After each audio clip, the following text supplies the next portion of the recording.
In the past few years of the COVID pandemic, many people have left or lost their jobs and sought out new ones. Who has succeeded and who hasn't depends not only on merit and ability, but on who you know.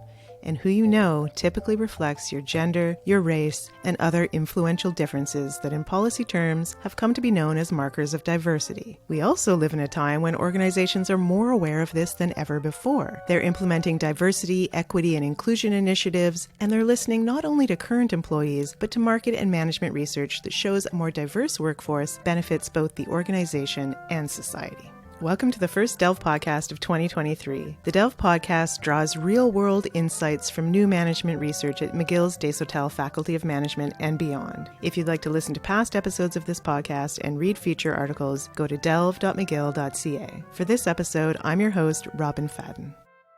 In this episode, we're asking a complicated question. What role does gender play in job recruitment and hiring? Research by Desautels Faculty of Management Professor Brian Rubineau shows that gender is a factor not only in word-of-mouth recruiting, one of the most common ways that people learn about and are encouraged to apply for jobs, but in who applies for the job in the first place and who reapplies after they've been rejected. Welcome to the Delve podcast, Professor Rubineau. Thank you so much for being here. Thank you. It's a pleasure to be here. If you could first set the tone for the current state of diversity, equity, and inclusion initiatives in organizations in North America especially, what initiatives are you seeing in your research and what is currently missing? I believe organizations are hungry for identifying effective interventions to try to promote diversity. Diversity is an important value and goal for many organizations, and what's missing are a range of effective tools to try to achieve those diversity goals. One of the things we observe is that organizations tend to grasp onto whatever is being put out there as likely to be effective, even if we don't necessarily know it's effective or not. So one good example is, diversity training, which tends to be very popular, but the effectiveness of those interventions of diversity training is far from established. My research really tries to understand what are the social processes, what are the dynamics that influence diversity outcomes in organizations to try to identify what are some policies, interventions, practices that could be more effective and reliably effective in promoting diversity in organizations. So rather than answer the very broad and possibly unanswerable question, are these initiatives working? Let's break this down into sectors. Are these diversity, equity, and inclusion initiatives present in all sectors? And are there some sectors that are taking up these initiatives more than others? One of the pervasive features of work in North America is that it tends to be segregated. There are very few jobs that are, for example, if we consider gender segregation, there are very few jobs that are just 50% male, 50% female, reflecting, the general population and the available employees. Most are either male-dominated or female-dominated. And so a lot of my research focuses on these male-dominated contexts. So there's a whole range of industries that are male-dominated, finance industries, tech industries, and things like that. And that's where a lot of my work focuses. Because your research talks about the employment pipeline, I'd like to ask whether the organizations that have diversity, equity, and inclusion initiatives are taking research like yours into account. Are they really looking at all levels of the organization, including at recruitment and hiring, to solve these problems to achieve equality? Organizations recognize that our human resources are a flow through the organization, right? That we have people applying to enter an organization, become employees, they try to succeed, become promoted, achieve success in the organizations, they will exit those organizations. And so there's a flow of people through organizations. And large organizations that have been around for a while, recognize these flows and try to manage these flows towards their own organizational success, including their diversity goals.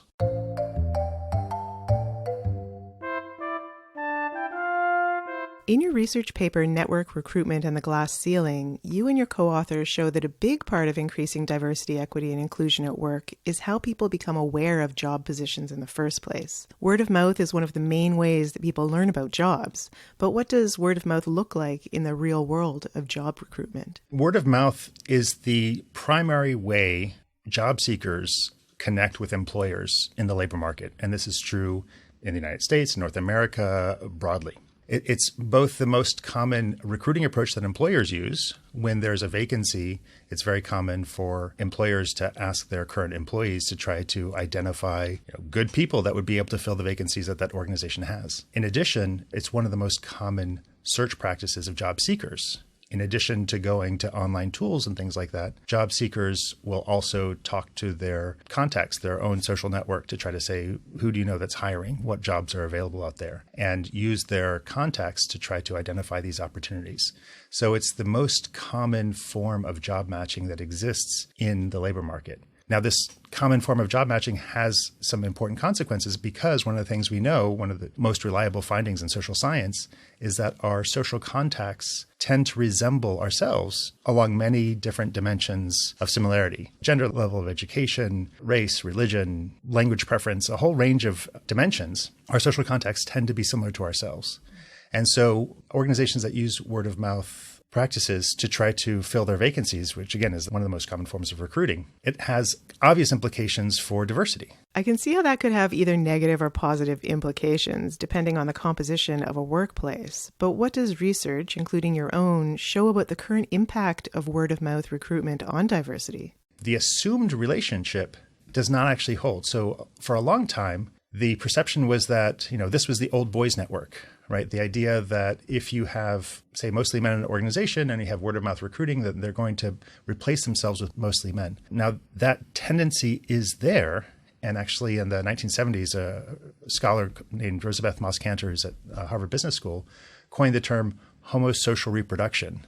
The idea that the current generation of organizational members are reproducing and creating the next generation of organizational members. And because they're creating the next generation is very similar to themselves, it's this homosocial reproduction aspect. But there's also this possibility of introducing difference. And so just to give you an example of that, if you have mostly men in an upper levels of an organization and the men generate the kind of word of mouth contacts that they generate as new employees are 90% male like themselves, and only 10% of the people they generate are female. Well, those 10% female contacts that are generated, those 10% applicants that are generated, those that are hired will then become able to reproduce themselves. And women are also more likely to produce other women in this kind of homosocial reproduction dynamic. And so the process can actually be a tool towards integration, towards desegregation.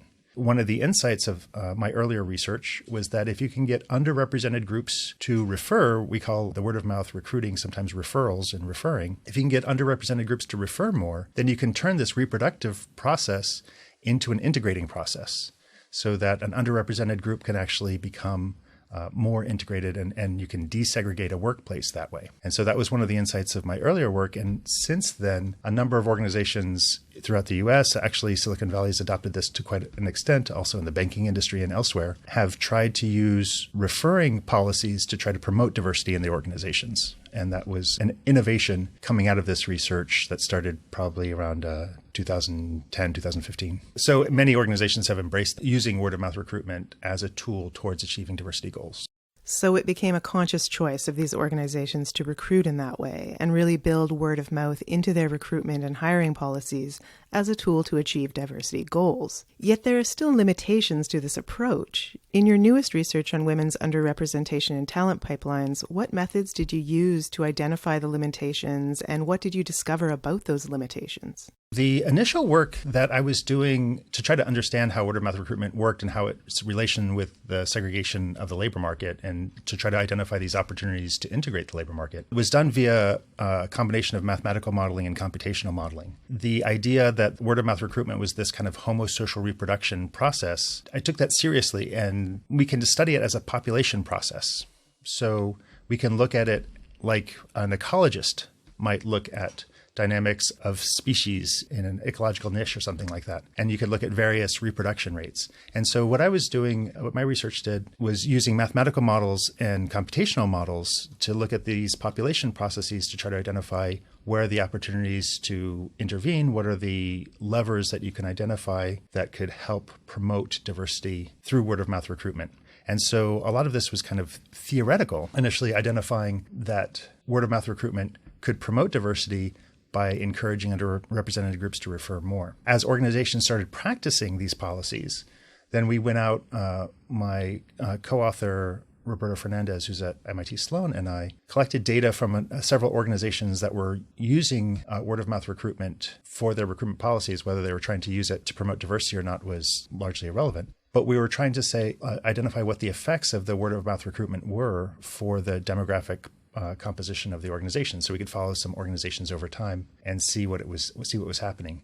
You were looking at quite a bit of data to get worthwhile insights, but did your findings align with your expectations? What we found was a bit surprising. We kind of had these slightly contradictory findings. On the one hand, more word-of-mouth recruitment was generating more integration, was desegregating the workforce. But we were finding the strongest effects at the lowest levels of an organization and the least strong effects at the highest levels of the organization. And so what the problem was when we actually looked for the data supporting the research that we had come up with in our findings from our mathematical and computational models, we were finding that to some extent, the processes we were observing were still recreating a glass ceiling phenomenon where women appeared to have more barriers as you went higher levels in the organization. One of the things that we had missed was that in our models, there's this principle in modeling that you keep things as simple as possible, but no simpler. And so we had in our models, we were looking at organizations with only one job. And so we kind of had this idealized organization with just one job, and we were looking at the gender composition in those single job organizations. Real organizations have multiple jobs and multiple levels. And one of the processes that highly influences the gender integrating effects of word-of-mouth recruitment is the fact that not only do people tend to reproduce job candidates who are like themselves, but there's a level of the organization dynamic that comes into play. And that is when we refer others for job opportunities, we tend to refer others for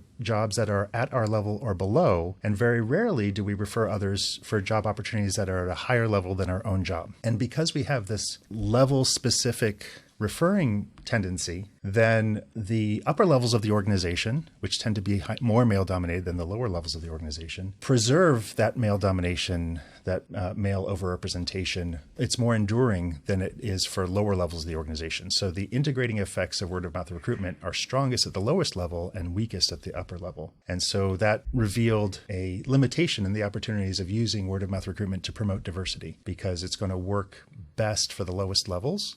And the lowest levels are already the ones that tend to be most gender integrated. And it's less effective to promote integration at the highest levels of the organization.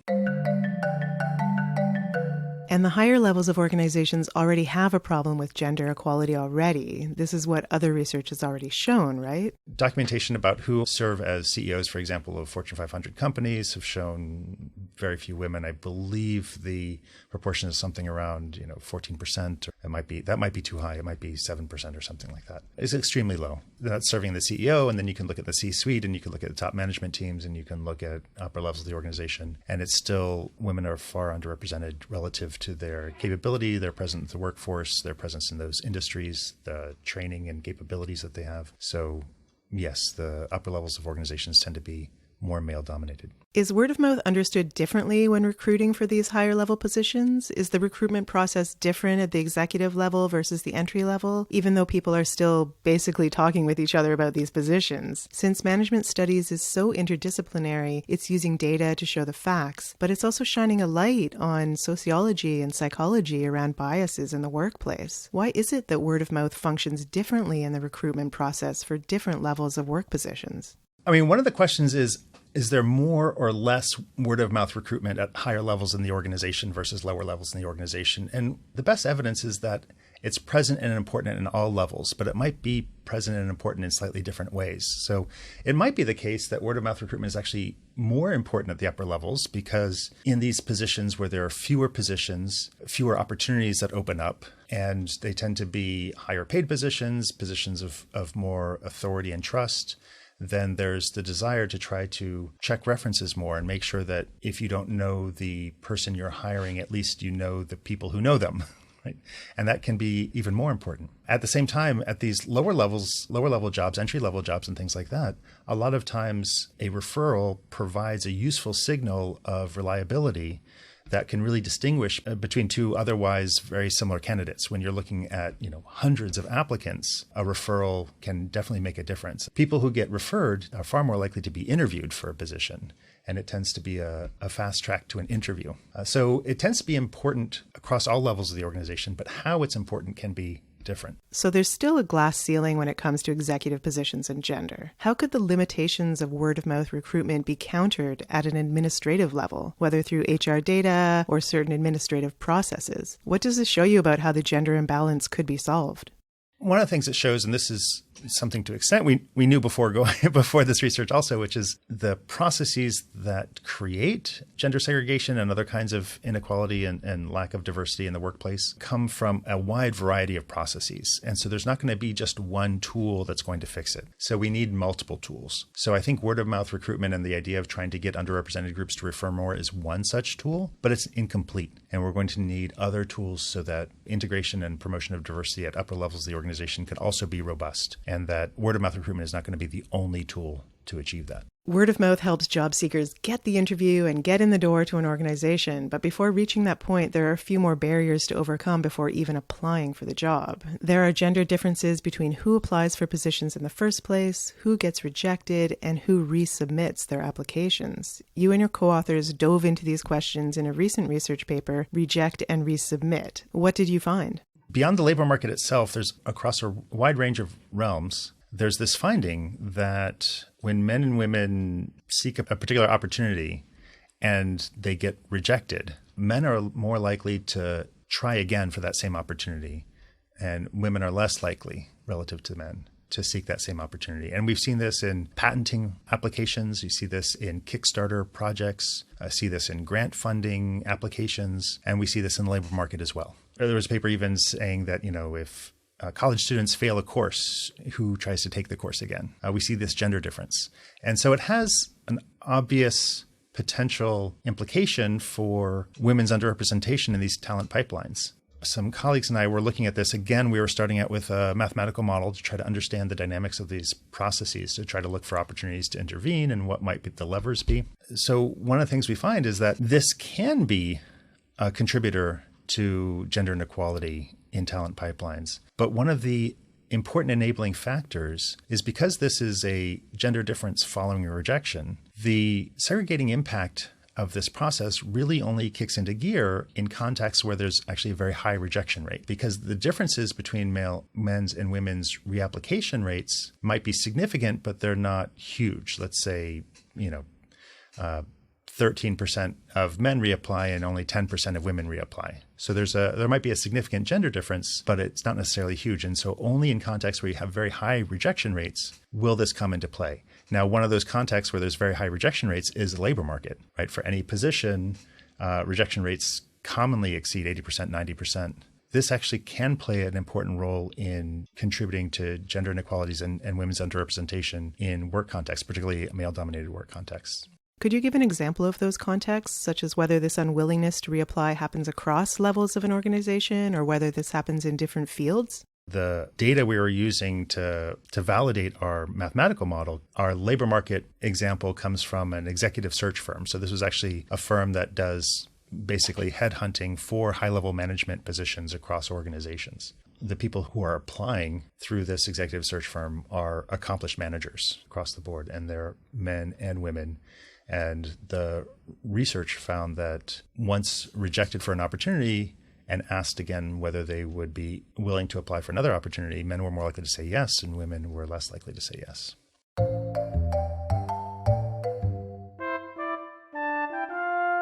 These are people who already have many accomplishments under their belts and who have access to a network where word of mouth could benefit them and encourage them to apply. Yet despite that, there are still many factors at play that deter them from reapplying, from the confidence of the job seeker to even a perceived bias of the interviewer. So it's both, right? So women might be less likely to be hired. In a lot of male-dominated contexts, women are less likely to get hired.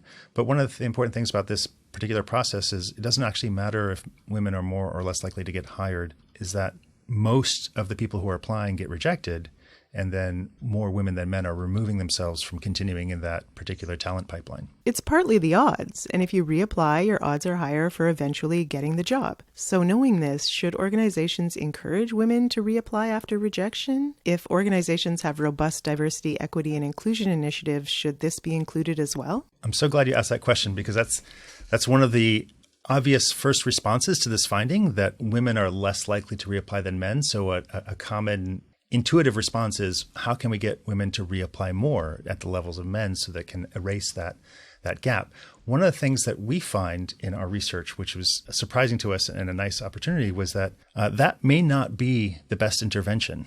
It's unclear whether and how an organization could influence who reapplies and at what rate. We were able to find one paper, a working paper, it might be published at this time, that was looking at the rejection letters, and it varied some of the text in the rejection letters. And it actually did find that kind of influenced who reapplied, and it could change the reapplication behavior. So potentially that opportunity might be there.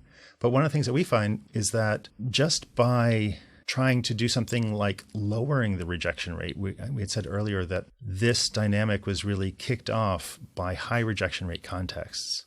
And to the extent that hiring or other kinds of selection contexts can lower their rejection rate, then it can really reduce the gender inequality that's coming from this process in a way that's an intervention that's really gender neutral. When we're saying lowering the rejection rate, we're saying lowering it for everybody.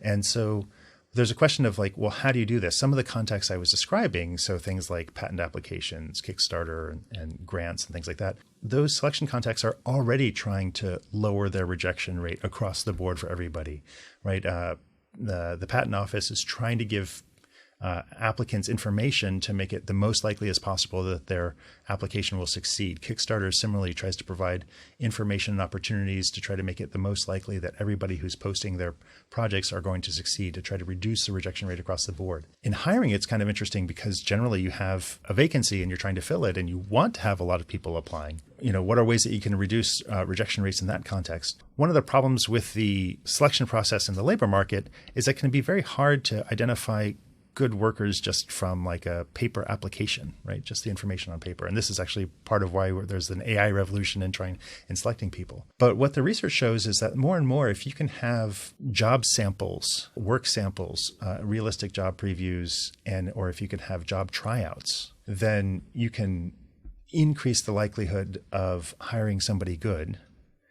And this idea of trying to broaden job tryouts and these kind of alternate selection processes for jobs generally, chances are you'll have fewer people applying, because right now when you have a vacancy, many organizations have hundreds of applications per vacancy because there's very low cost to applying.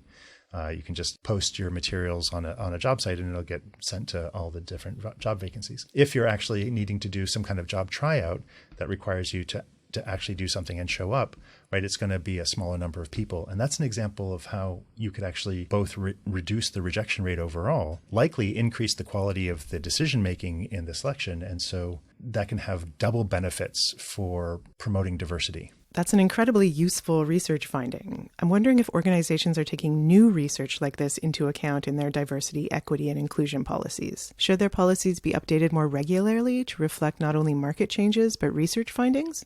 Diversity in organizations is a goal like any other organizational goal in terms of productivity, efficiency, and those kind of things. And so on any other organizational front, organizations ideally set goals, ask, are we achieving our goals? And when we are, we say yay and say, how can we keep this up? And when we're not, we say, okay, well, let's examine why we're not and try to improve things. And so like any other organizational objective, the promotion of diversity, promotion of cultures of inclusion, and these kind of things need to be constantly evaluated. Are we achieving our goals? How can we improve? Research like mine and my colleagues are trying to give organizations tools and ideas to try to do that. It's really unlikely that there's going to be a single policy that's going to be inviolate and unchanging and it's going to help all organizations. What needs to happen is we need to constantly check, evaluate, and try to improve as we go, like an organization does with any other aspect of its functioning. And we need to say here that these DEI policies are tied to organizational outcomes. That DEI strategy doesn't stand alone and isn't or shouldn't be siloed. So in many cases, organizations typically tie these policies to issues of talent, such as what talent are we missing out on? They don't want to miss out on people who could further the organization's goals, who could help the organization grow or adapt, and depending on the organization, actually benefit society in one way or another. Absolutely. The idea of underutilizing the human capital of large portions of the working population is neglect and inefficient and impoverishes us all. I said earlier on that you can consider human resources as flows through organizations, but also that flow is constantly changing. We're having demographic shifts in terms of composition of workforces, immigration, and a whole range of things. And so we want to try to make sure that all organizations are using the human capital as fully as possible, and that all people who want to contribute are able to contribute as fully as their capabilities. The idea of trying to make sure that that's can be realized across organizations, just makes sense. It's part of the UN sustainability goals. It's just, good organizational sense. It doesn't make sense to leave any kind of capital on the table unused or underused, including human capital. And we're talking capital here in a less cynical sense of using humans to create capital, but recognizing the human worth of people as people and what they can contribute if provided with opportunities and environments that support them. So at this point, we've touched on only 2 segments of your wider research that addresses equity, diversity, and inclusion. It's such a large and complex social issue, but we have seen movement on it. We've seen organizations embrace both the research and what their employees are telling them. The problem is in the process of being solved piece by piece and across fields, including in management studies, but there's obviously much work to still be done. Presumably, as one of the things that we found is that our understandings of diversity constantly evolve. I mean, one of the revolutions that we've seen just in the last decade or so are, revolutions in understandings of gender and how the workplace has adapted to that. And as we grow as a society and as people, those are constantly changing. And so I think the effort to try to be inclusive is also going to be a constantly changing process. Absolutely, and that includes gender identity inclusion as well, such as human resources intake forms that include options for genders other than male and female. But that data and the amount of it is in relative terms still fairly new. Exactly. And my research, which does like mathematical modeling, computational modeling, we've had historically, and what I've published has adopted kind of the binary assumption of gender. And one of the things that we recognize is, well, now that's problematic. And so we need to revisit how we treat that. Currently, the numbers of people who identify outside the binary are small. And so a lot of the findings that are made under the binary assumption can still be useful, but it's important to have the research itself be inclusive and practical and applicable to real world settings to make sure that the research is also inclusive of our evolving understandings of gender.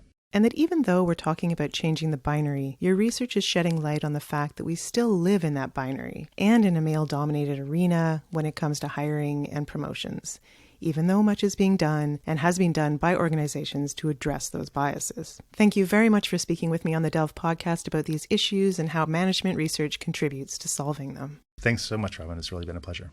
Our guest today on the Delve podcast was Desautels Faculty of Management Professor Brian Rubineau, talking about his recent research on gender inequalities in job recruiting and hiring. You can find out more about this research in an article at delve.mcgill.ca. Thank you for listening to the Delve podcast, produced by Delve, the thought leadership platform of the Desautels Faculty of Management at McGill University. You can follow Delve McGill on Facebook, LinkedIn, Twitter, and Instagram, and subscribe to the Delve McGill podcast